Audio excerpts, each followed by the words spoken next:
Magandang araw po mga kababayan. Welcome po sa Pinilakang Lakbayan. Yan, pagsasaluhan po natin ang ibang uri po ng daing tuyo, bulag, buwan, kung ano po ang tawag po sa inyo. May pusit, may mini danggit, may dilis, parang bonus po yung dilis. Saka, ito po yung bonus ng dilis. Ito po yung hindi. So, dira. Kaya din po tayong kinamas na kamatis na may silit asin, manggang hinog, mainit na kape, at syempre unlimited na bagong saing na kanin. Tara, diba? Tara, samahan po man ninyo akong magmuni-muni, mag-prepare bago po tayo kumain. Syempre sa mga gusto pong panoorin mo, pwede nyo po i-fast forward. Huwag pong iinit ang ulo po ninyo, ha. Nag-isa ko pong feeds po itong palaisdaan. Pag-alis ko bibili kong pagkain para mapakain po ng kapatid ko, ng mga kapatid ko. Ang dami po, napakarami na nalagay sa plastic. Talagang dapat ng lambat, sayang to. Mahal pa naman ang kilo ng hito.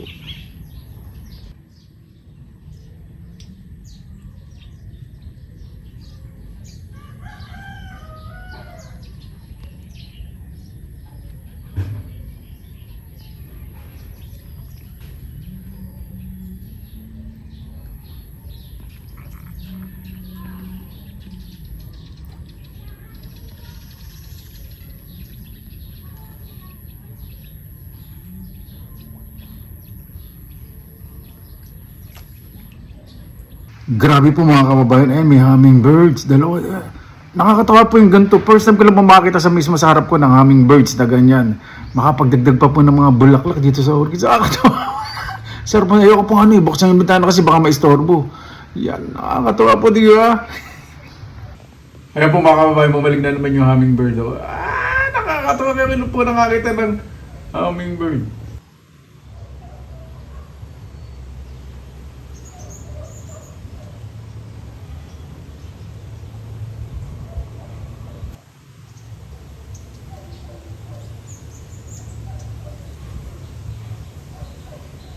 Ayan po, malaki na naman po ang dilim at medyo malamig ang simoy ng hangin. Pagka alas 3 pa lang po ng hapon. Sandali lang, Harper, magluluto pa ako. Ayan po mga kababayan, maghapon pong makulimlim. Magmumukbang naman po tayo ngayon. Gusto ko po yung mga daing. Pinadalan po nga pala ako ng taga South po, si Ma'am Cindy Jimenez. Maraming salamat. Pinadala niya po ako ng mga daing, mga dry fish from Pagadian City. Ayan, maraming salamat po. Sobrang salamat po. Ikot po muna tayo dito. Bahala ko po kanina talaga anihin po yung bumagsak po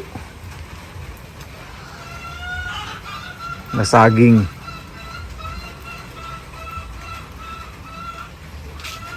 Yung po yung nandun, yung bungulan, saka po yung sa bangkosa.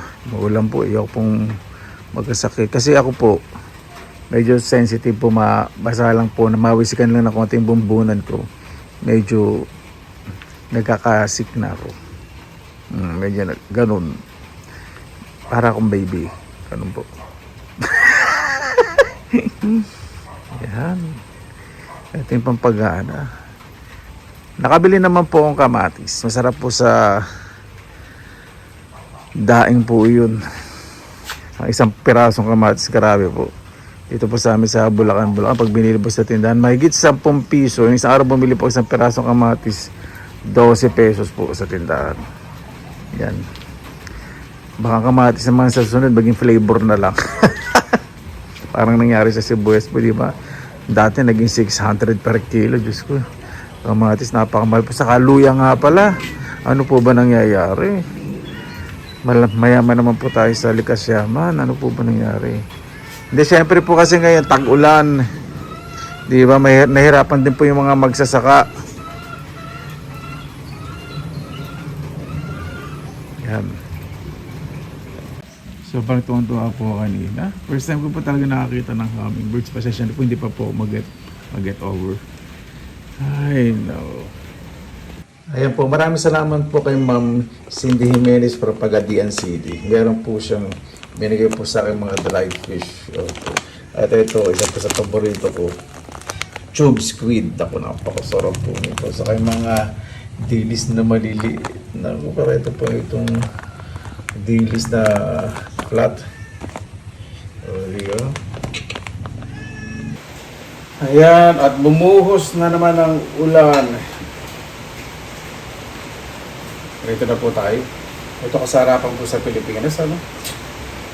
Yung makakapagprito ka ng mga daing tuyo, bulad, buwad, o ano po tawag sa inyo. Ay, nako. Ito po yung, kumbaga,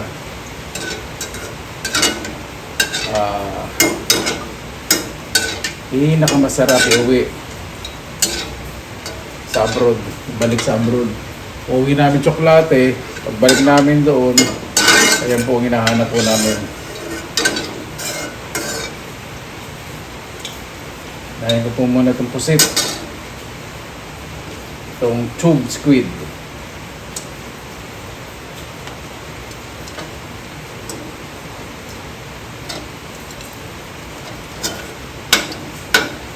So po dito pag mag-ano po kayo ng daing, halo-haloin po ninyo. Kasi pag hinayaan po ninyo, babaluktot na babaluktot po yan. Para even po o pantay ang pagkakaluto ng mantika. Sana totoo yung sinasabi ko na hindi babaluktot. Mukhang bumabaluktot. Yan, kapag malapit na maluto yung puset, hindi ko iaahon. Pagsasabayin-sabayin ko na po yung mga madaling maluto. At halu-haluin ko. Parang nagbubusa lang. Depende sa inyo kung gagamit kayo ng mantika o hindi. Depende sa inyong kaligayaan. Diba? Ayan, okay na po. Diba? Slightly golden brown. Perfect.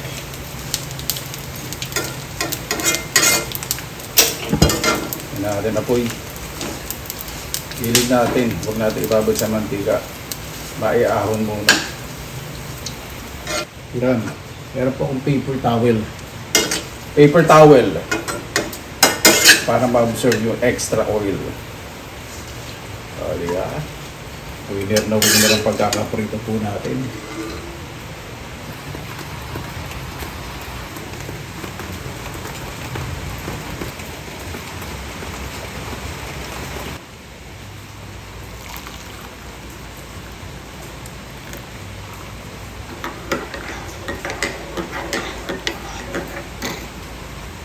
Ayan, ready na po. Kain na po tayo. Mabuhay! Yan! Maraming salamat na po sa Panginoon. Sama-sama na lang po tayo. Naway safe po ang lahat. Matagal-tagal din po tayo hindi nakapagmukbang dahil nga po sa nagdaang bagyo. Bago po tayo mag-umpisa, pasalamatan po muna natin ang Panginoon. Panginoon, maraming salamat na po sa biyaya binigyan niyo po ibibigay at ibigay sa araw po nito. Naway yung bawat isa po sa pasalamatan. Kung ano po yung dumating sa buhay, pasalamatan po lagi at huwag nang maghanap. Ay, maraming salamat po Panginoon. Maraming salamat po Panginoon. Makikinig po yung mga kababayan po namin o kaya hindi po natin kababayan na malayo po sa kanilang mga mahal sa buhay na may ibisan po ang kanilang mga kalungkutan. Kaya po bahala po sa sinusunod po namin sa inyo lahat sa ngalan ni Jesus. Amen. Sana pa natin. Ay naku, dali. Namuta ko pa nantok sa amin.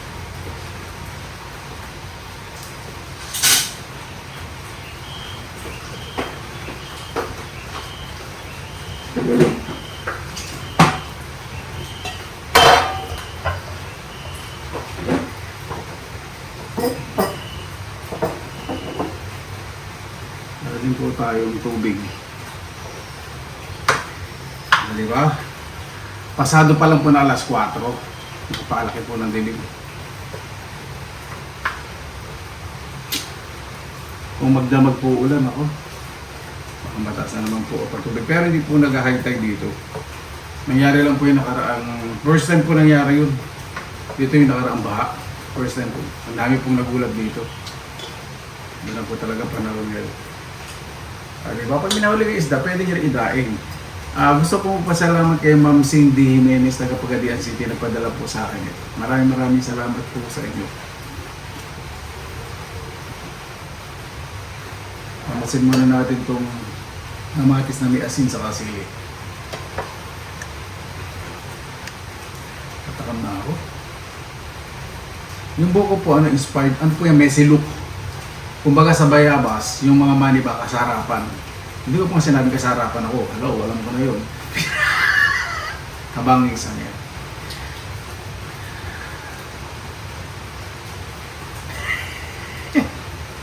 Lakas mga abos. Sarap ang pasinan dos por dos. Hindi. Ito pong gusto ko. Ito. Itong tube squid. Ito.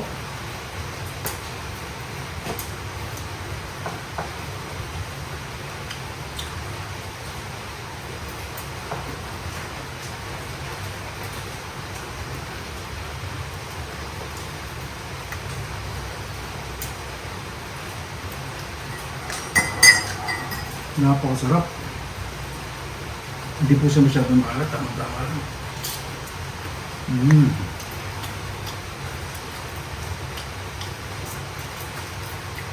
Ma'am Cindy Jimenez, hindi ko po alam kung danggit po itong maliliit na isda.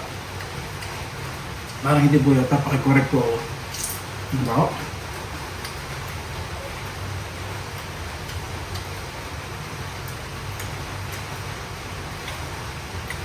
Kasi ito yung dilis, parang po talaga siyang boneless kasi nung kinakain ko wala po na kakapang ano.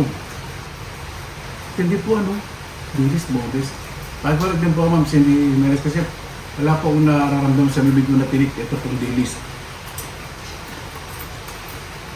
Kasi yung dilis ng maliliit ito tinitinik. Ito.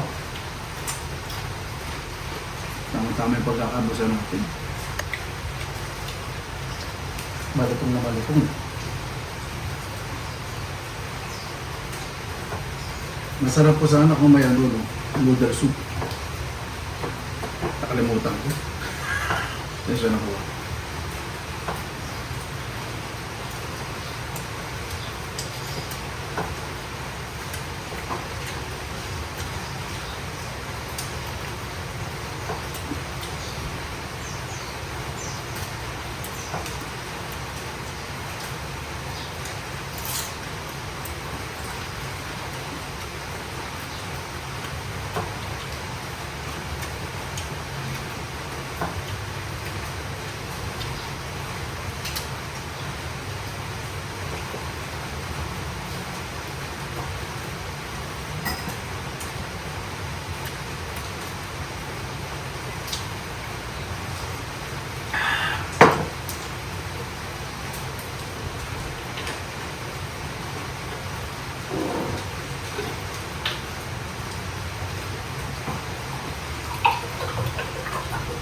Yung mga po, yan po inani ko.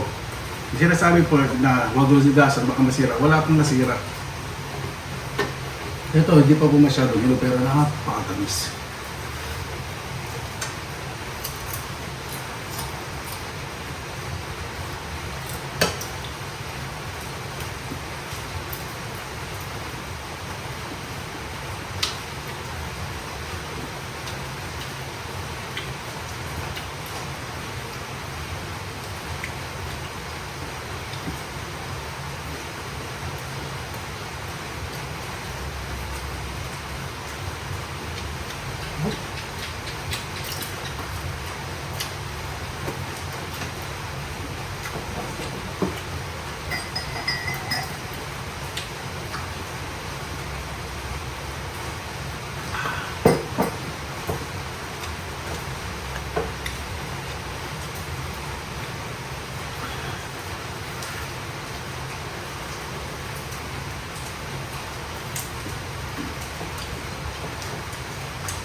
Magpapawid na ako sa anghang. Naparami lang yung sili.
Masarap po itong prosecco, medyo kuna. Lalo na kung iihaw po.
So kamatis natin, napakamahal naman po kasi ang kamatis.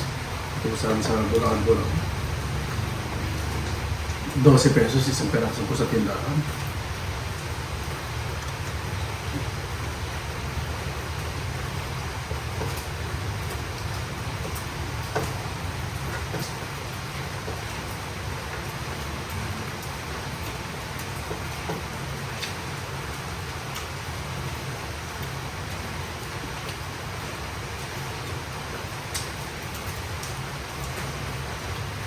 Hindi ko pa sinasabi sa Bulacan pumalo lang yung kamatis. So, hindi sabihin magkakabili ko po. Wala pong against. Sabi ko lang po yung lugar at ang magkakabili ko. Di ba? Baka mamaya iba malipog ako. Hindi.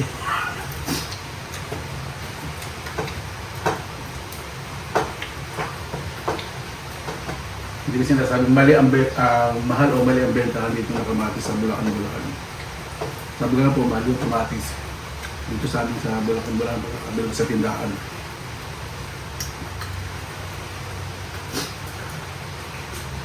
Nagmahal po talaga presyo ng kamatis. Presyo.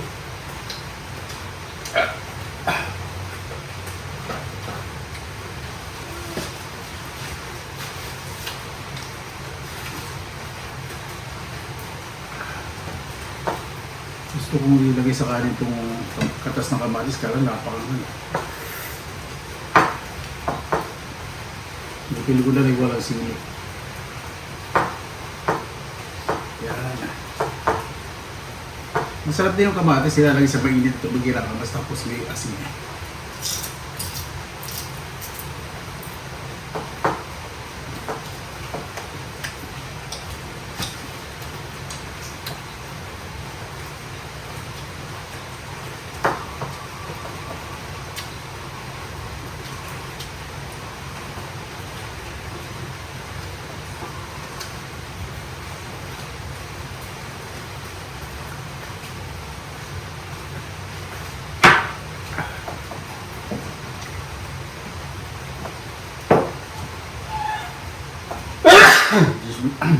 Namalabas yung anghang sa bibig ko.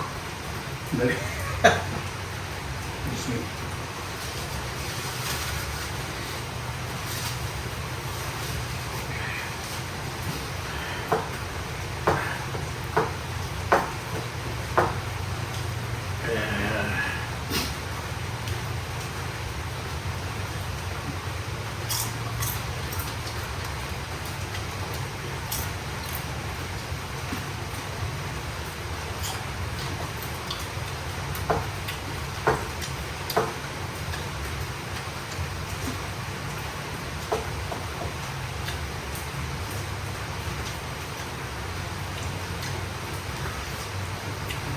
napakatamis ko magana.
Yung mga hindi pa siya masyado yun, pero napakatamis.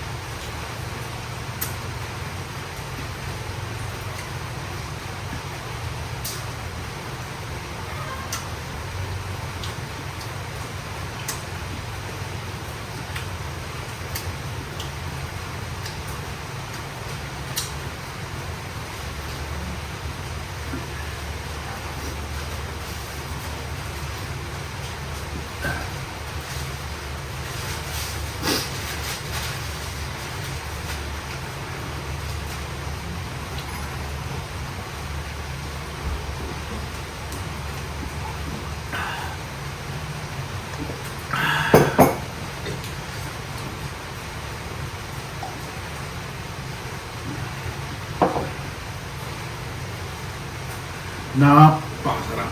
Ito talaga 100% ulam na Pinoy. Pinoy style. Pinoy na Pinoy po talaga.